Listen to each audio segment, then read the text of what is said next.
안녕하세요. 미국주식으로 온 대학이 미준입니다. 12월 14일 오늘의 미국주식 뉴스를 시작합니다. 한국도 날씨가 많이 추워졌다고 들었습니다. 제가 지내고 있는 캠브리지는요, 여기 밑에 나와 있는 것처럼 마이너스 4도 정도까지 떨어졌는데요. 사실 한국에서 마이너스 4도면 그렇게 엄청 추운 날씨는 아니죠. 근데 영국은 바람이 좀 심하게 불어서요, 4도 정도 마이너스를 보이면 굉장히 좀 살을 파고드는 그런 추위를 느낄 수가 있습니다. 자, 아무쪼록 날씨가 좀 빨리 풀렸으면 하고요. 여러분들 건강에 좀 신경 더 쓰셔서 따뜻한 겨울을 나시기 바랍니다. 자, 12월 14일 날 보내드리는 오늘의 미국 주식 뉴스 바로 시작합니다. 먼저 화요일 미국 증시의 마감 시황입니다. 어제도 이제 미국 증시가 좀 힘을 냈는데요. 잘 알고 계신 것처럼 CPI 지수가 발표되면서 주식이 반등할 수 있는 기회가 마련이 됐습니다. 다우존스가 0.3% 올라갔고요. S&P 500이 0.73%, 나스닥은 플러스 1.01% 보이면서 마감이 됐습니다. CPI가 처음 발표됐을 때는 사실 나스닥 같은 경우는 3% 이상 급등을 했었거든요. 하지만 나중에 매도 물량이 좀 몰리면서 결국은 1% 정도 올라가면서 나스닥이 마감되는 하루였습니다.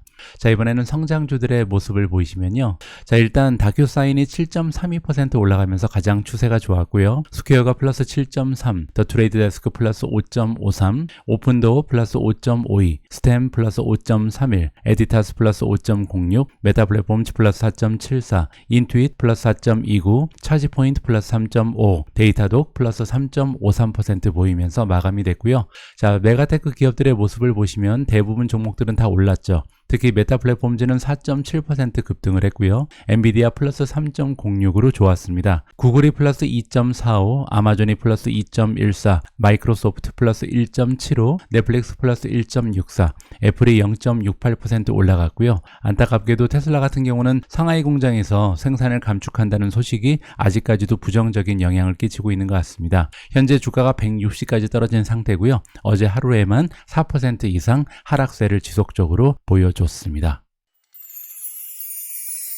자, 오늘 방송에서는 당연히 어제 발표된 CPI 지수를 좀 자세히 들여다봐야겠죠. 자, 첫 번째로 소비자 물가 지수에 대한 기사를 준비했고요. 자, 컨슈머 프라이스 인덱스, 우리가 줄여서 CPI라고 부르는 미국의 소비자 물가 지수가요, 지난달에 비해서 0.1% 올라가는데 그쳤습니다. 그리고 1년 전과 비교하면 7.1% 상승했는데요. 자, 이 수치는 시장의 전망치에 비해서 굉장히 낮았죠. 시장에서는 전달 대비 0.3% 상승을 기대하고 있었고요. 그리고 작년 대비해서는 7.3% 정도 올라갈 것이라고 예상을 하고 있었습니다. 따라서 시장의 전망에 비해서는 조금 잠잠한 인플레이션 상승률을 보여준 거고요. 자, 밑에 보시면 코어가 붙죠. 코어 CPI는 우리가 보통 근원 소비자 물가 지수라고 부르는 거고요. 변동성이 상대적으로 굉장히 큰 에너지 그리고 식료품을 제외한 소비자 물가 지수라고 보시면 됩니다. 자, 이 코어 CPI도 지난달에 비해서 0.2% 올라가는데 그쳤고요. 작년 대비해서는 6%가 올라갔습니다.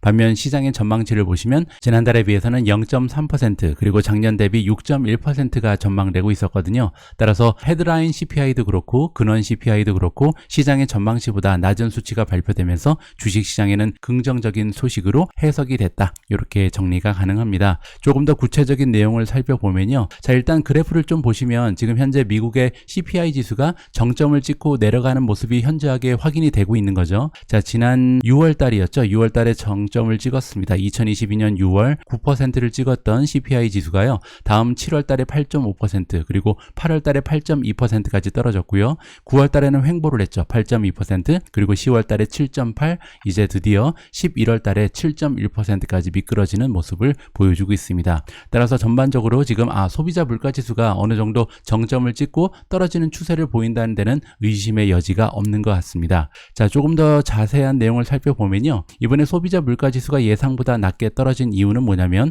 에너지 가격이 많이 떨어졌기 때문입니다. 자, 에너지의 인덱스가 지난달에 비해서 1.6%나 오히려 떨어졌고요. 이렇게 에너지 지수가 많이 떨어질 수 있었던 이유는 가솔린 가격이 지난달에 비해서 2%나 하향 조정됐기 때문입니다. 자, 반면 식료품 가격은 아직까지도 굉장히 높은데요. 지난달에 비해서 0.5% 오히려 올라갔고요. 작년 대비해서도 10.6%나 급등하는 추세를 지켜내고 있습니다. 자, 그리고 쉘터 코스트, 거주 비용이죠. 거주 비용 여러분들이 이제 잘 알고 계신 것처럼 CPI의 3분의 1을 차지하기 때문에 굉장히 중요한 요소입니다. 자, 거주 비용 역시도 계속해서 올라가는 추세를 지켜냈는데 지난달에 비해서는 0.6% 오히려 올라갔고요. 작년 대비해서도 아직까지 7.1%나 올라간 상황입니다. 따라서 어느 정도 에너지 가격은 잠잠해지고 있는데 아직까지 식료품 가격 그리고 주거 비용이 조금 잡히지 않는다. 이렇게 해석이 가능하겠죠. 자, 마지막으로 Real Average Hourly Earning이 나오는데요. 자, 임금 앞에 리얼이 붙게 되면 실질이라고 우리가 해석을 하잖아요. 실질이라는 것은 인플레이션 상승분을 빼버리는 겁니다. 그래서 실제적으로 근로자들이 느끼는 임금의 상승률은요, 지난달에 비해서 0.5% 정도 올라간 거고요. 하지만 작년에 비해서는 1.9% 오히려 하락을 했다라고 이해가 가능합니다. 따라서 너무나 뜨거웠던 고용 시장 역시 조금은 주춤하는 모습을 보이고 있다. 이렇게 긍정적으로 해석을 할 수가 있을 것 같습니다. 자, 마침 등장한 브레이킹 뉴스가 있습니다. 뉴스 속보죠. 자, 제가 지내고 있는 영국의 인플레이션, 소비자 물가 지수도요, 41년 만에 최고 수치를 찍고 이제 떨어지고 있다라는 반가운 소식입니다. 자, 그리고 미국과 마찬가지로 에너지 가격이 잠잠해지면서 좋은 수치를 기록하고 있다라고 해석이 가능하고요.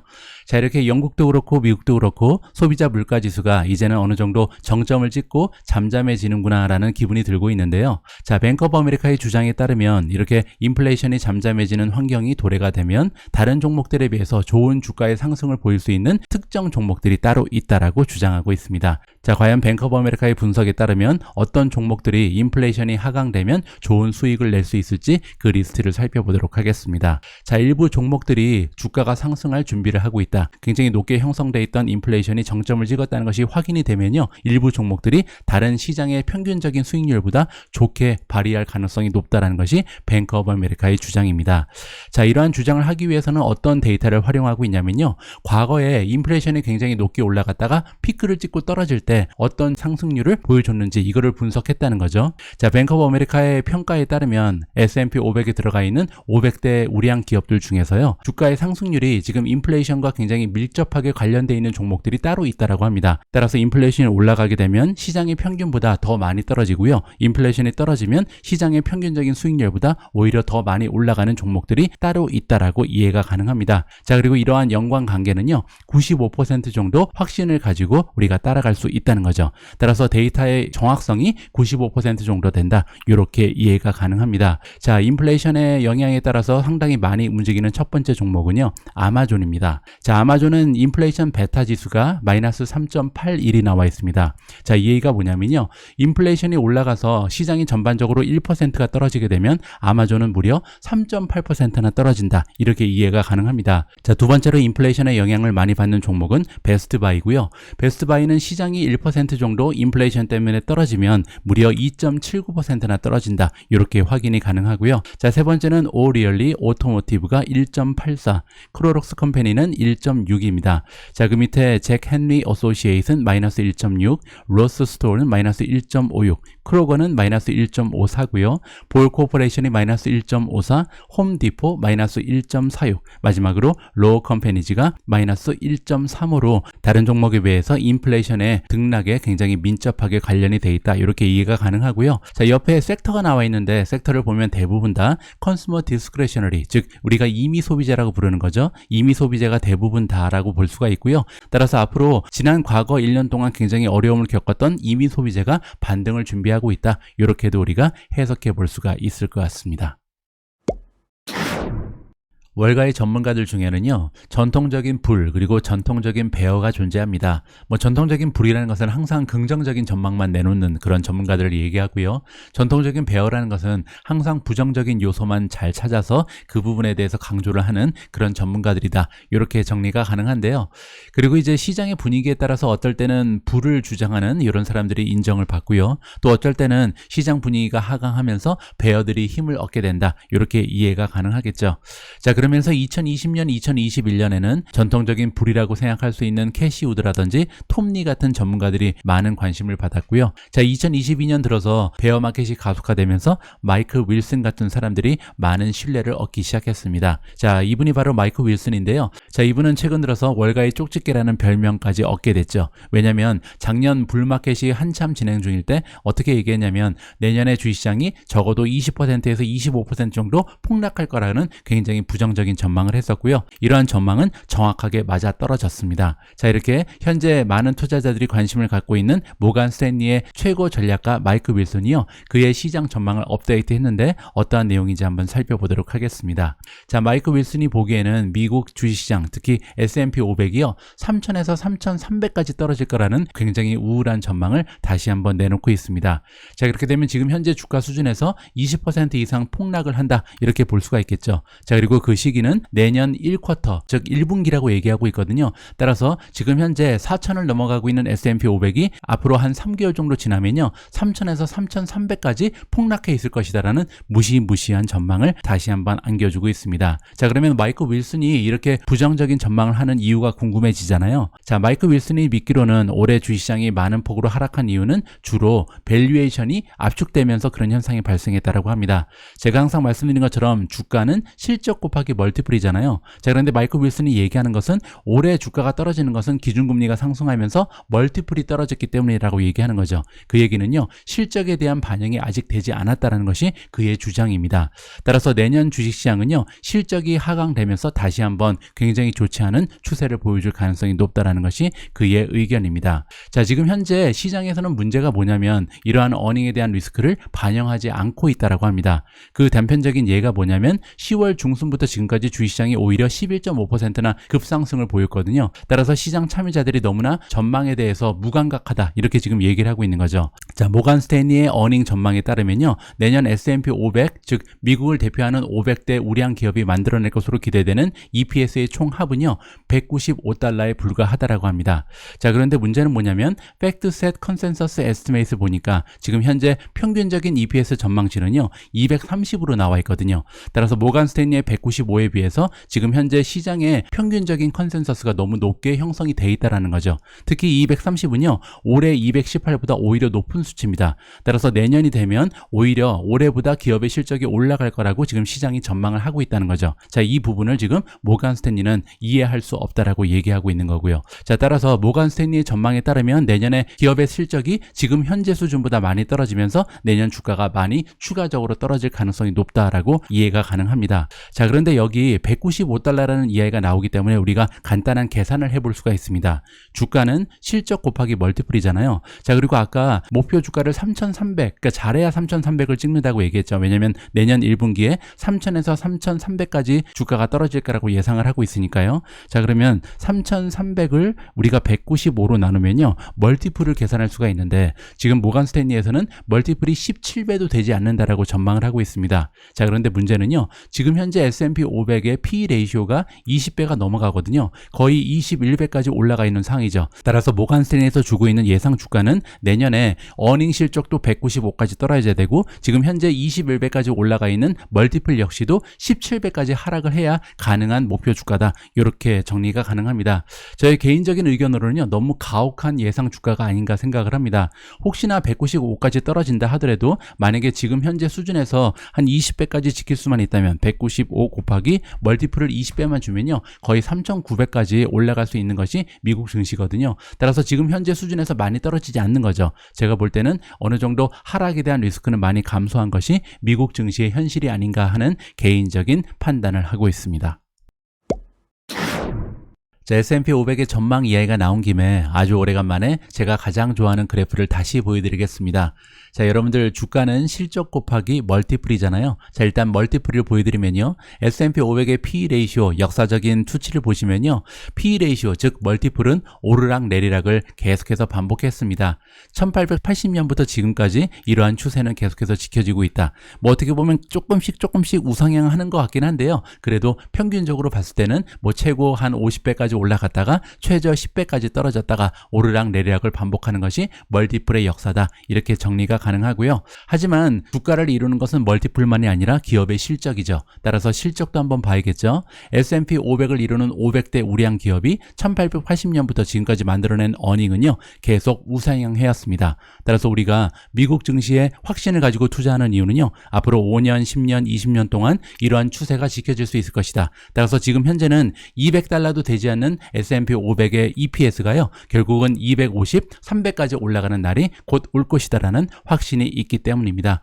자, 이렇게 장기적인 마인드를 가지고요, 장기화되고 있는 베어마켓을 잘 견뎌내시는 현명한 투자자가 되셨으면 합니다. 자, 다음으로 준비된 기사도 굉장히 흥미진진합니다. 애플 그리고 마이크로소프트가 등장하는데요. 지금 현재 시점에서 여러분들 같으면 애플, 마이크로소프트 두 종목 중에 단 한 종목을 선택하라면 어떤 종목을 선택하실지 한번 생각해 보시면 좋을 것 같습니다. 자, 이번 기사의 내용에 따르면 애플 그리고 마이크로소프트의 주가가 올해 들어서 많이 떨어졌다. 아무래도 금리 상승의 영향으로 인해서 많은 성장주들 그리고 테크 주식들이 하락 추세를 면하지 못하고 있는 것이 올해 2022년의 추세죠. 하지만 지금 이러한 하락 추세를 이용해서 바이 더 딥, 즉 줍줍을 하고 싶은 투자자 입장에서는요, 한 가지 종목이 훨씬 더 좋은 선택이 될 수 있다는 것이 이번 전문가의 의견입니다. 자, 우리가 보기에는 마이크로소프트가 훨씬 더 좋아 보인다. 리처드 마크 도즈라는 CIO, 이분은 퓨어 밸류 매트릭스라는 투자 기관에서 칩 인베스먼트 오피서를 맡고 있는 분인데요. 자, 이분은 마이크로소프트가 애플에 비해서 훨씬 더 좋은 선택이 될 수 있다라고 주장을 하고 있는 거죠. 자, 어떠한 근거가 있는지 한번 읽어봐야 할 것 같습니다. 자, 일단 애플을 보시면요, 애플의 주가는 현재 다른 테크 주식에 비해서 상대적으로 굉장히 강력한 모습을 올해 한 해 동안 지켜내고 있습니다. 마이크로소프트에 비해서도 주가가 많이 떨어지지 않았죠. 자, 그런데 그러한 이면에는 한 가지 이유가 있다라고 주장을 하고 있는데요. 지난 1년 동안 무려 90빌리언이나 자사주 매입을 위해서 돈을 사용했다라고 얘기합니다. 반면 마이크로소프트 같은 경우는 같은 기간 동안 자사주 매입에 사용한 돈이 30빌리언에 불과하거든요. 따라서 지난 1년 동안 자사주 매입을 이유해서 사용한 돈이 무려 3배나 높은 것이 애플이다라고 정리가 가능합니다. 자, 그런데 이 부분에 대해서 부정적인 평가를 해주고 있거든요. 자, 이러한 자사주 매입 때문에 애플이 가지고 있는 비즈니스의 약세가 어느 정도 가려지고 있다는 것이 도즈라는 전문가의 의견입니다. 자, 이 부분은 물론 투자자에 따라서요, 보는 관점이 조금 다를 수가 있습니다. 자사주 매입을 열심히 한다는 것은 그만큼 주주 환원을 열심히 하는 거기 때문에 긍정적으로 해석할 수도 있거든요. 자, 하지만 문제되는 부분이 있는데, 여기에 애플이 이렇게 자사주 매입을 열심히 하면서 그들이 가지고 있는 에퀴티, 자기 자본이 계속해서 줄어들고 있다고 합니다. 2017년에는요, 애플의 자기 자본이 무려 134빌리언에 이뤘었는데 지금 현재는 51빌리언으로 줄어들었다. 자, 우리가 보통 기업이 가지고 있는 자산을 두 가지로 분류합니다. 하나는 부채, 또 하나는 자기 자본인데요. 지금 부채는 계속해서 늘어나고 있고 자기 자본이 줄어들고 있는 것이 애플이다, 이렇게 평가를 해주고 있는 거죠. 자, 반면 같은 기간 동안 마이크로소프트는요, 자기 자본이 47%나 늘어났다고 합니다. 그래서 166빌리언이라는 굉장히 높은 수치의 자기 자본을 보유하고 있는 것이 마이크로소프트다, 이렇게 칭찬을 해주고 있는 거죠. 자, 마이크로소프트의 장점은 그뿐만이 아닙니다. 열심히 투자도 많이 하고 있다라고 얘기하는데요. 지난 1년 동안 투자에 사용한 돈이 45빌리언 정도가 된다라고 얘기합니다. 하지만 애플 같은 경우는 같은 기간 동안 11빌리언을 투자에 사용했다. 따라서 미래 비즈니스를 위해서 열심히 투자하는 기업이 마이크로소프트이기 때문에 앞으로 좋은 추세를 보일 가능성이 높다라는 것이 이 전문가의 의견인 거죠. 가령 최근 들어서 마이크로소프트가 런던 스톡 익스체인지에 투자를 했습니다. 4%를 사버렸거든요. 자, 이 이유가 뭐냐면 클라우드 서비스의 고객으로 확보를 하기 위해서다. 따라서 굉장히 스마트한 전략을 구사하고 있다는 것이 이 전문가의 의견인 거죠. 따라서 이 도즈라는 전문가는요, 자사주 매입보다는 이러한 미래 비즈니스를 위한 투자를 열심히 하고 있는 마이크로소프트에 투자하는 것이 더 좋은 선택이 될 수 있다라고 정리가 가능할 것 같습니다. 제가 가지고 있는 개인적인 의견을 좀 전달해 드리면요, 물론 이제 저도 마이크로소프트가 단기적으로는 더 좋다라고 생각을 합니다. 그만큼 이제 비즈니스가 기업 쪽에 좀 치우쳐 있잖아요. 소비자들은 아무래도 리세션에 빠져들면서 단기적으로는 조금 어려움을 겪을 수 있는 것이 지금 현재 시장의 상황입니다. 하지만 멀게 바라보면요, 마이크로소프트가 가지고 있는 미래 성장 동력보다는 애플이 조금 더 다양한 미래 성장을 준비하고 있지 않을까 개인적으로 판단을 하는데요. 그 얘기가 뭐냐면 애플과 마이크로소프트는 둘 다 이 가상현실 그리고 메타버스에 많은 투자를 하고 있죠. 자, 하지만 애플 같은 경우는 자동차에도 가능성이 있잖아요. 스마트카라든지 애플 자율주행 자동차가 나올 가능성도 있고요. 거기에 헬스케어에도 열심히 투자하고 있는 기업이 애플입니다. 따라서 조금 더 장기적으로 봤을 때는 애플이 가지고 있는 성장 동력이 조금 더 다양하고 뛰어날 가능성이 높다라고 개인적으로 판단을 하고 있습니다. 자, 여러분들 이렇게 특정 종목 중에서 어떠한 종목이 더 좋을지 선택하실 때는요, 시킹알파의 비교 툴을 활용하시면 좋습니다. 자, 프리미엄 멤버십 메뉴에 가셔서 두 번째 있는 Compare Stocks and Fund를 클릭하시면요, 자, Create New Comparison이 나옵니다. 자, 이 버튼을 클릭하시고 여러분들이 비교하고 싶으신 종목이나 EPS를 6개까지 선택하실 수가 있거든요. 자, 지금 같은 경우는 애플하고 마이크로소프트를 한번 비교해 보죠. 자, 애플 찍으시고요. 두 번째는 마이크로소프트 MSFT죠. 자, 두 종목을 가지고 비교 분석을 컴페어를 해보도록 하겠습니다. 자, 이렇게 되면 여러 가지 다양한 평가 항목을 가지고 두 종목에 대한 수치를 비교 분석할 수 있는데요.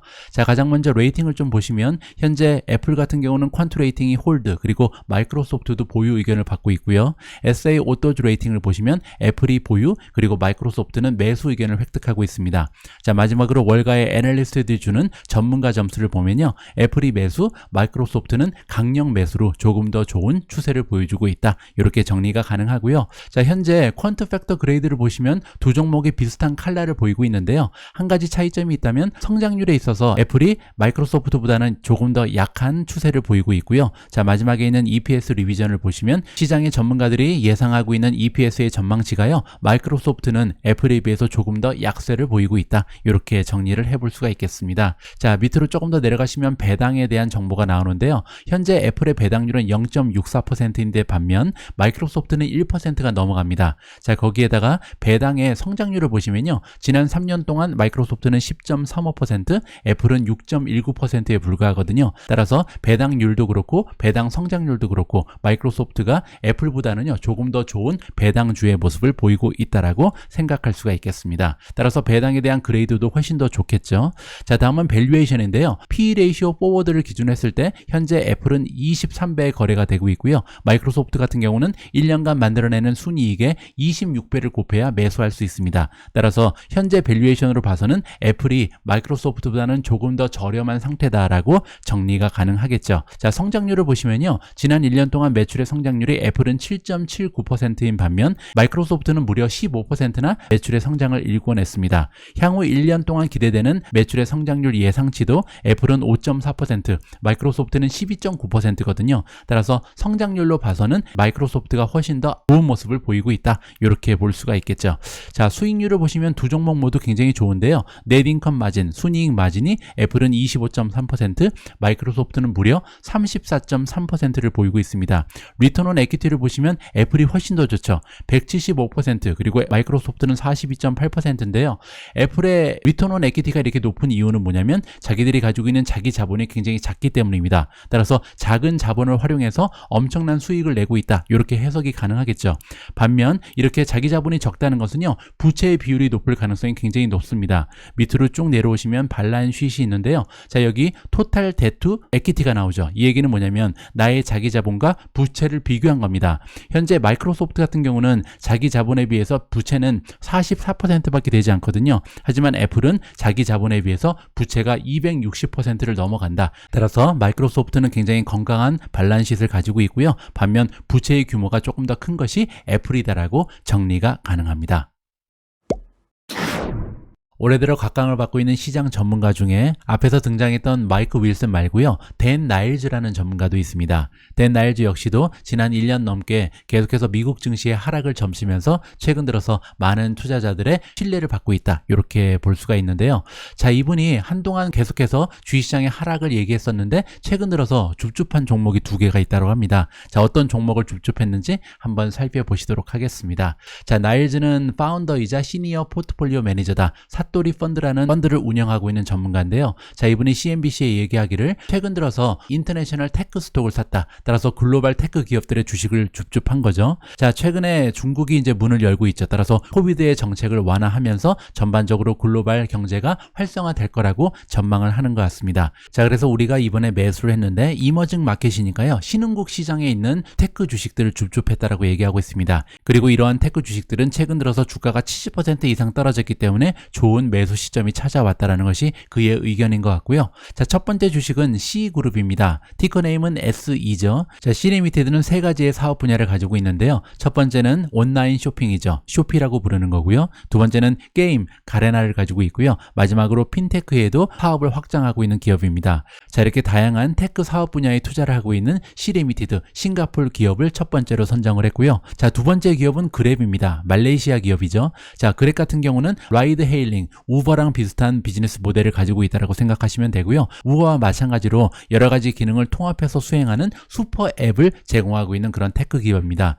따라서 이 나일즈가 보기에는요, 지금 현재 제3국가 신흥국 수장에 있는 테크 주식이 미국 주식보다 빨리 반등을 할 거라고 예상하고 있는데요. 그 이유는 뭐냐면 지금 현재 연준 같은 경우는 아직까지 이 타이트닝, 긴축을 계속해서 진행할 가능성이 높다라고 보는 것 같고요. 반면 신흥국 시장은 이제 어느 정도 피크를 찍고 금리가 인하될 때가 됐다라는 것이 나일즈의 주장이다. 이렇게 정리를 해드리겠습니다. 자, 우리가 이렇게 성장주에 투자할 때는요, 우리가 투자하고 있는 성장 기업이 어느 시점부터 흑자로 전환할 것인가, 이것이 굉장히 중요하거든요. 과연 1년 안에 흑자로 전환할 가능성이 있는지 이러한 부분을 생각하면서 투자하는 것이 굉장히 중요하다고 생각을 합니다. 제가 우버라는 기업에 투자하는 이유가 그거거든요. 우버 같은 경우는 최근 2022년 들어서 만년 적자였던 현금 흐름이 흑자로 전환되고 있습니다. 자, 그러면 C리미티드 그리고 그랩이라는 기업은 어떤지 한번 살펴보시죠. C리미티드 들어가셔서 프로피터빌리티, 수익성을 클릭을 하시면요, 여러 가지 수익성에 관련된 지표가 나오는데, 자, 보시는 것처럼 넷 인컴은 마이너스 22%, 그리고 현금 흐름이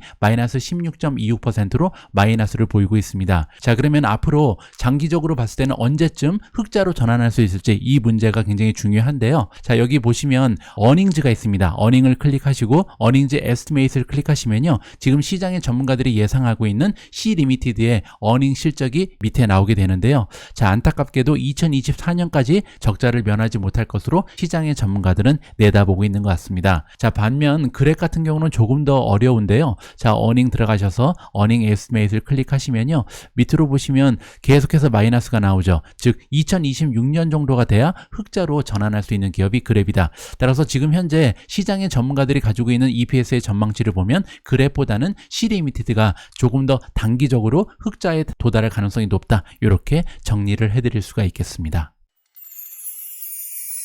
12월 14일 오늘의 미국 주식 뉴스는 여기까지입니다. 오늘 방송도 함께 해주신 모든 분들께 감사의 말씀을 드립니다. 여러분들 날씨 많이 추워졌는데요. 감기 조심하시고 건강한 모습으로 다시 인사드릴 수 있도록 하겠습니다. 우리 모두가 미국 주식 투자로 은퇴하는 그날까지 다 함께 화이팅입니다. 행복한 하루 되세요. 감사합니다.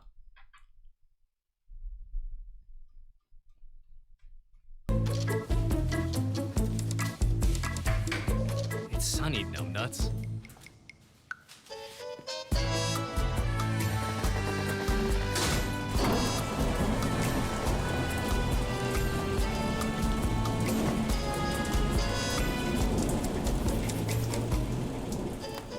Stephen Kress, creator of Seeking Alpha's stock picking system. Seeking Alpha, all you need to know about investing in top stocks or in anything else. Seeking Alpha, be a better investor.